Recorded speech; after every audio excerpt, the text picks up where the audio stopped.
So, first news topic, man, how do you deal with this one? Basically, untold misery inflicted on hundreds, possibly thousands of people within the Xbox division, laid off in the wake of cuts and a reorganization. Many games that have been failed, cancelled. I just can't really get my head around the scale of this. I always say this, but it's really difficult to comment about this sort of thing when there are so many lives basically disrupted or even ruined by this sort of stuff. John, I'm going to go to you first on this one. I mean, let's talk about the headlines here. A lot of games have been cancelled. A lot of studios have experienced cuts. Studios that some might consider kind of untouchable have been very indecently touched by all of this. It's shocking stuff. I don't really know where to begin. What do you want to talk about? Yikes, that is difficult. I mean, obviously the most impacted aspect of this, the most disappointing side, is that a lot of people lost their jobs, and tech layoffs continue. That's pretty bad stuff. That's continued to happen. And it does seem to be this combination of the post-pandemic age after that sort of hiring spree we saw, plus the changes to, as I've learned this week, looking more into it, changes to Section 174 of the U.S. tax code, which essentially changes the way that R&D is like taxed.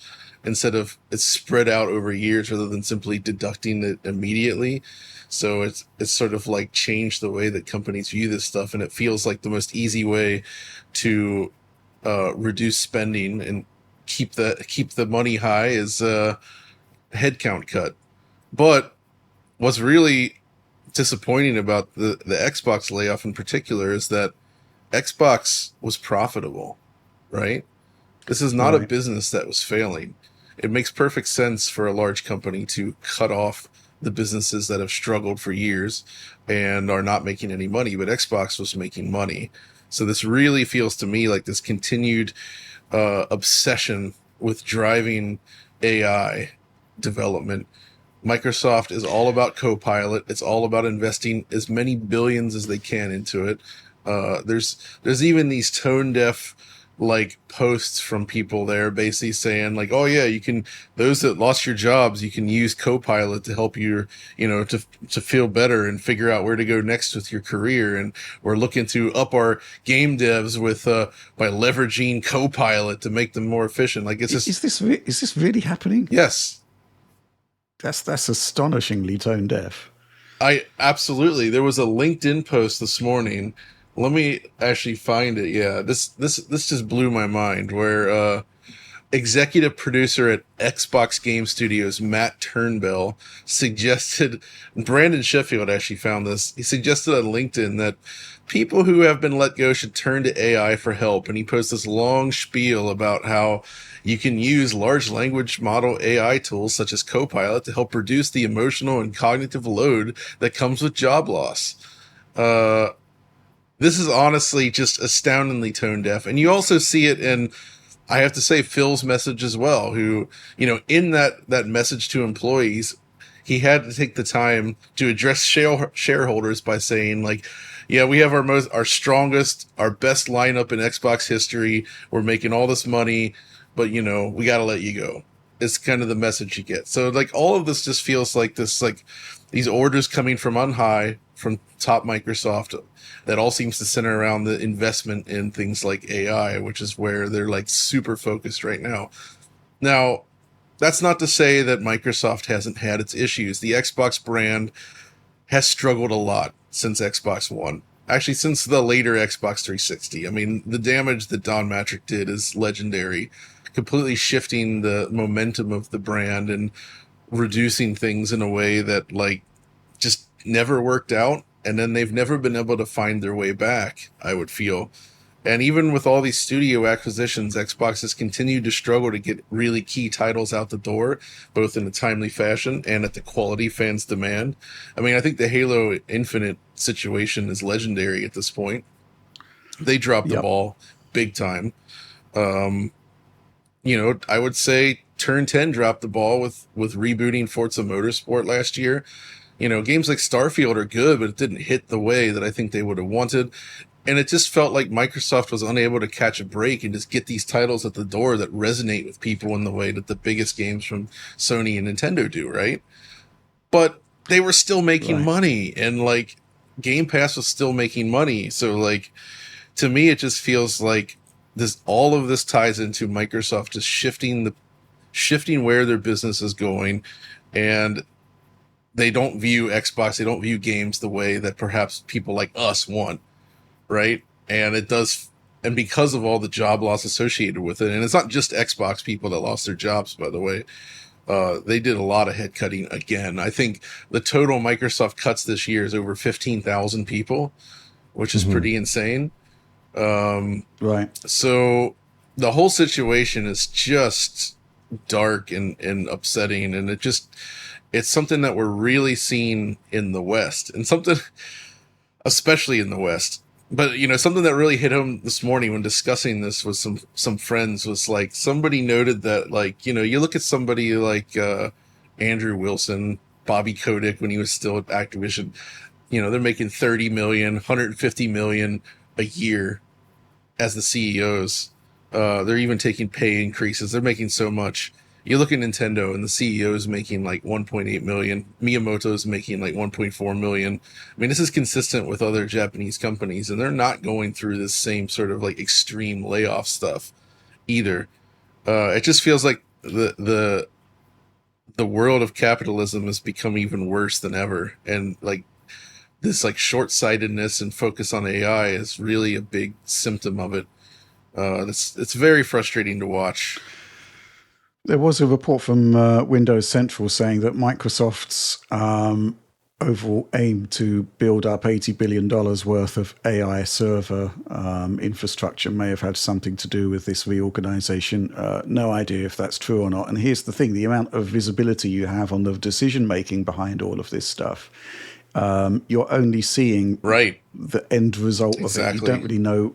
You don't really know how all of these decisions came to pass. But you're right, John. There has been some issue in terms of delivery of a consistent delivery across the years of quality games, and we kind of thought we'd crossed that bridge, right? Because the last 6 months, 9 months from Xbox has been nothing short of exemplary. I think though, Rich, So the problem there more than anything is one.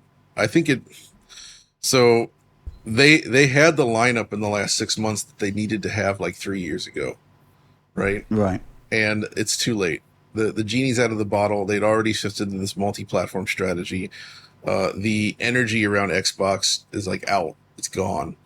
hmm By and large, it's just become a publishing arm at this point, and that passion. I mean, for better or for worse, every console has very passionate fans, and it feels like the Xbox brand essentially like just did away with all that, kicked the fans to the side, and so there's not that much to be passionate about anymore.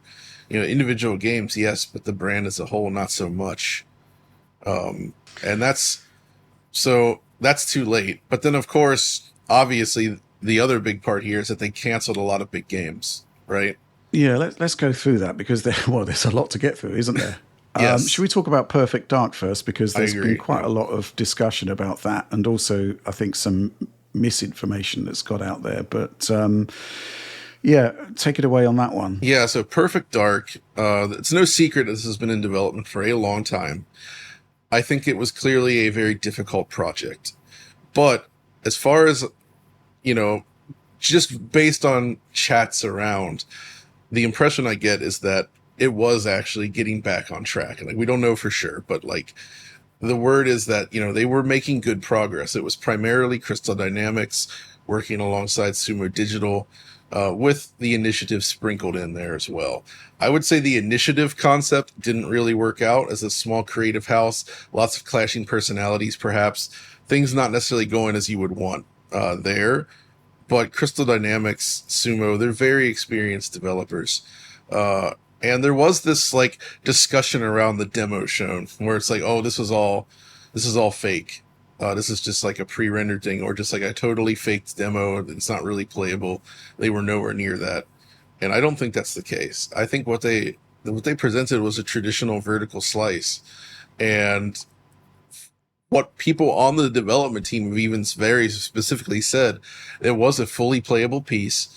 Yes, it played best if you followed the exact, intended sort of progression through the demo, but it didn't mean you were locked into that either. Like the systems were there, they were functional. It wasn't just like pure smoke and mirrors, but there was some smoke and mirrors. And unfortunately, that's just the reality of doing any of these pre-release demos, right?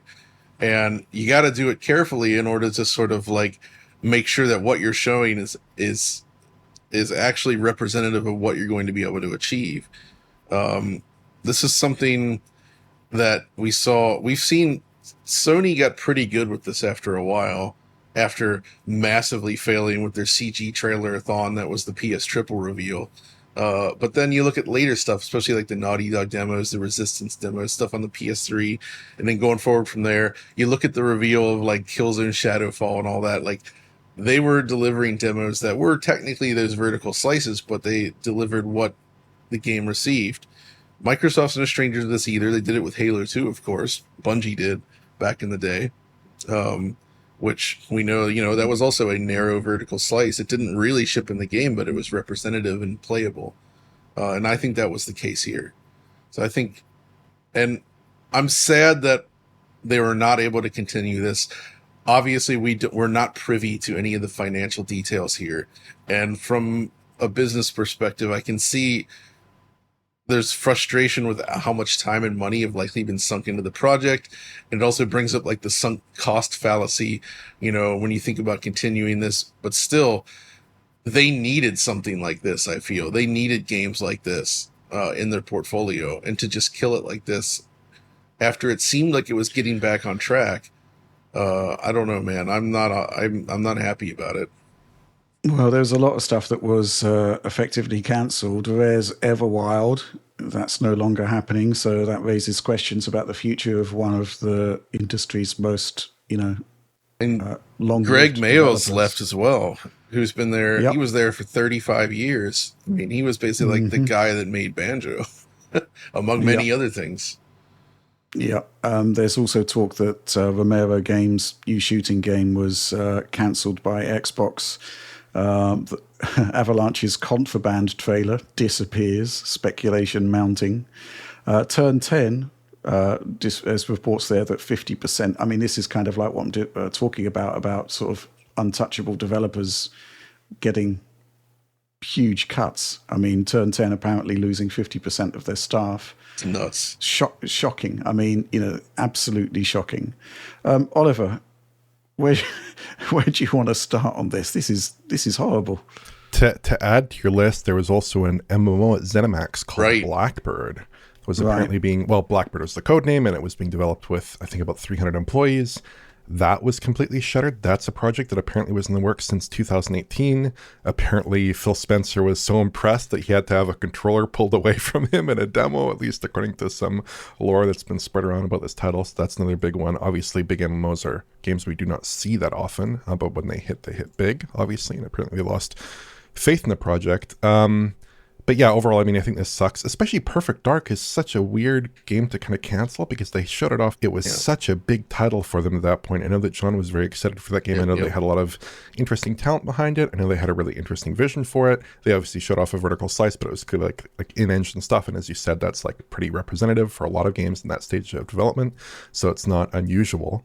Apparently the Seattle Times reported this is intended to free up AI resources, and obviously Microsoft is very interested in pursuing that with an $80 billion, I think, capital expense in this year alone, like you mentioned, Rich, which is obviously a huge thing. But yeah, I mean, there are a couple notes here. I mean, I think that there's definitely an argument that Microsoft isn't staffed up, is staffed up to a level that probably is not sustainable in the same way that other companies are staffed up. Because like when you look at Nintendo, a lot of people have been making a lot of hay about this, but they are an industry leading company in this space. Obviously, they have a very successful console, certainly by a large margin, much more successful in at least the console space than Microsoft has been. And they have a total headcount of 8,000 employees total, whereas Microsoft is sitting at something like 20,000, 22,000, something in that range, but with Sony sitting somewhere in the middle of that range. And I know people don't like when you butt into a conversation, but Oliver, Microsoft had record profits. They're making so much money, Yeah. so many billions of revenue coming in. This is not a case of like, oh, they can't survive. This is just like more shareholder placating and like this investment crap that they're so focused. And I'm not a business. It's obvious I'm not a business guy here, but like when you just look at that, it just feels like at what point do these companies just like cut enough people where nobody can freaking buy anything from anybody and the whole economy just collapses? And I think it is a failure of management ultimately to have studios that are as talented as Crystal Dynamics working on upcoming games, that are as talented as the developers at Rare or ZeniMax Studios, ZeniMax Online, working on games for years and years, in some cases 8 years, 10 years, to have those games canceled or in some cases released without necessarily the requisite quality, like we saw with Forza Motorsport in 2023. I think that's very unfortunate. And like you said, with Phil Spencer, obviously people have very complicated feelings about that particular matter at the moment, but when he's like issuing this statement that's like, I recognize these changes come at a time when we have more players than ever, all this stuff, that is really just a statement that's intended to placate the only people who matter, which are shareholders, right? He's not really talking to the affected employees insofar, he's talking to them insofar as he's doing all of the kind of window dressing you need to do in this kind of circumstance, but really it's a message to shareholders saying, we have a powerful platform, we have a slate of games, we are headed to the future with, a bold idea here, and we're going to actually have a successful go of things in the future, even if we're downsizing at the moment. And if anything, I'm sure shareholders, at least they seem to like this news, they reacted positively, at least in terms of the share price. That certainly does leave a bad taste in the mouth, but it is kind of the business, but at the same time, I think it reflects a management that maybe is not working as effectively as it does at some other, platform holders who are doing a better job with their established studios. There are questions about accountability, obviously, which never really get addressed in the PR surrounding this. It's, if a game like Perfect Dark's been in development since 2018 and all we've got is a vertical slice, the question is, why, how? Who is accountable? And then secondly, when it comes to, here's the other thing, of course, is that Xbox is a division within Microsoft. And, to what extent are staff like Phil Spencer and Sarah Bond actually fully in control of their budgets? Probably not as much these days. Yeah, that's the thing. There's just so much. Obviously, from an outsider perspective looking in, it's definitely an awful thing to see. The actual mechanisms behind why this happened is completely opaque. We don't really know. It just is extremely unfortunate, and the human cost in this is astonishing, to the point where you look at these statements from Phil Spencer and Matt Booty, and it doesn't really encompass the scale, the ramifications of what it is they've actually done. Agreed. And to what extent those projects that are affected, to what extent they actually had to go, we just don't really know. Is it a purely finance-led decision? Is it just, a decision from on high that has to be enforced by Xbox executives? But clearly, I think there's a perception problem here, a perception of what Xbox is and what the brand is at this point, because every time there is some sort of positive announcement, it's followed up by something unspeakably bad and evil looking. Yeah, that's the bottom line. It's only like a couple of weeks ago that we were talking about this new next generation direction, the partnership with AMD, which looks really, really exciting. Then out of the blue, it's like, okay, well, despite the fact we're making all of this money, and despite the fact we've got so much to be looking forward to, we're going to be making all of these cuts and inflicting misery on people. I love that according to Jason Schreier's report, one source, he says, was told last year by Matt Booty in a meeting that closures of Arcane Austin, Tango Gameworks, Alpha Dot, etc. were done for the purpose of justifying increased headcount for other game studios that needed it, such as ZeniMax Online Studios working on Blackbird.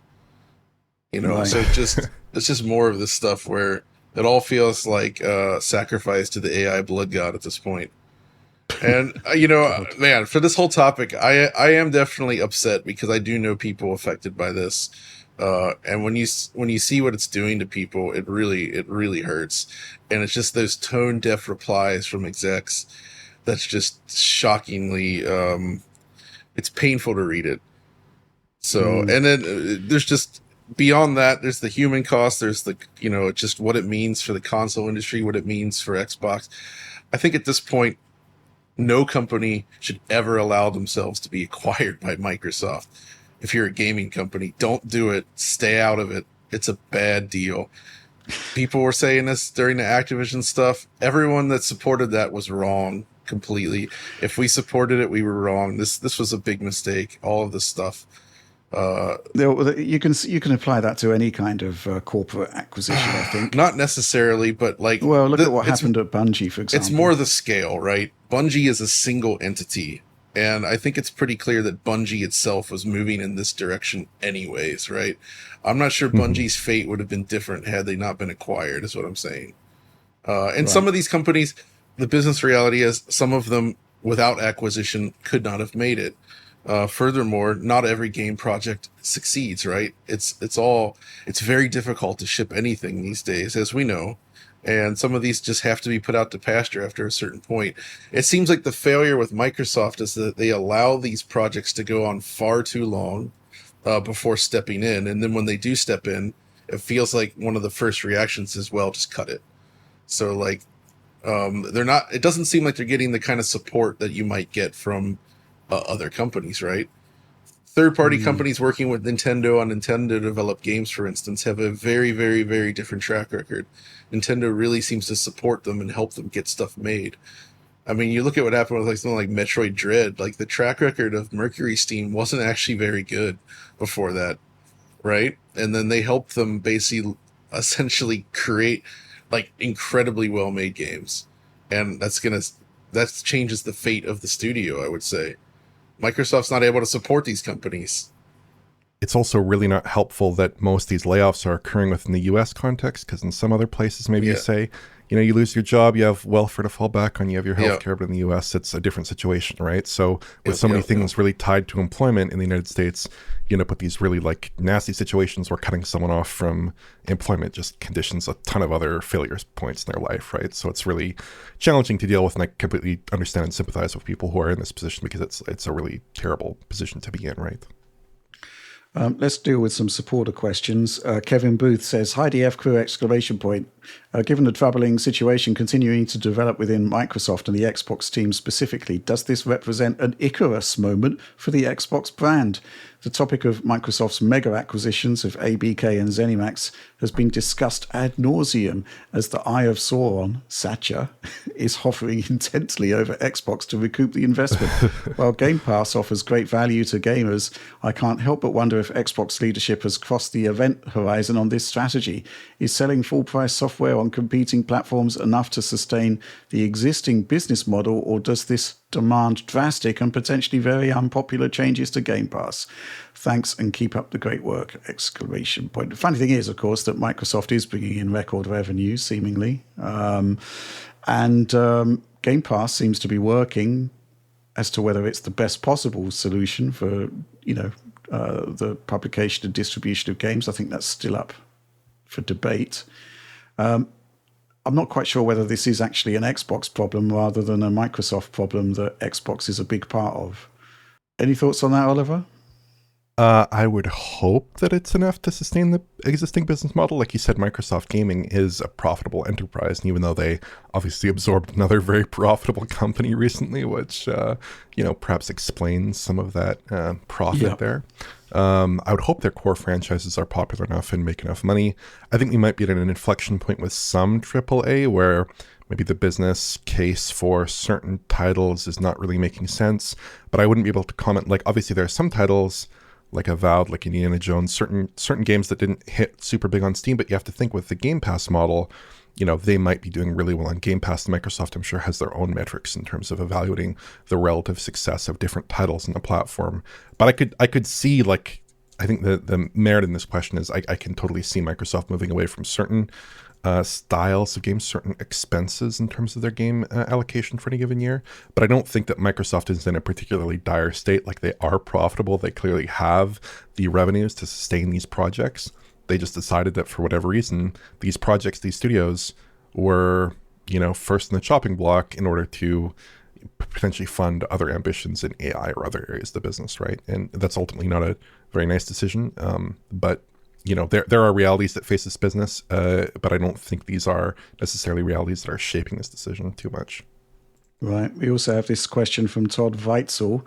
Is the Microsoft acquisition of ABK going to end up as catastrophic as letting Embracer get as large as it did?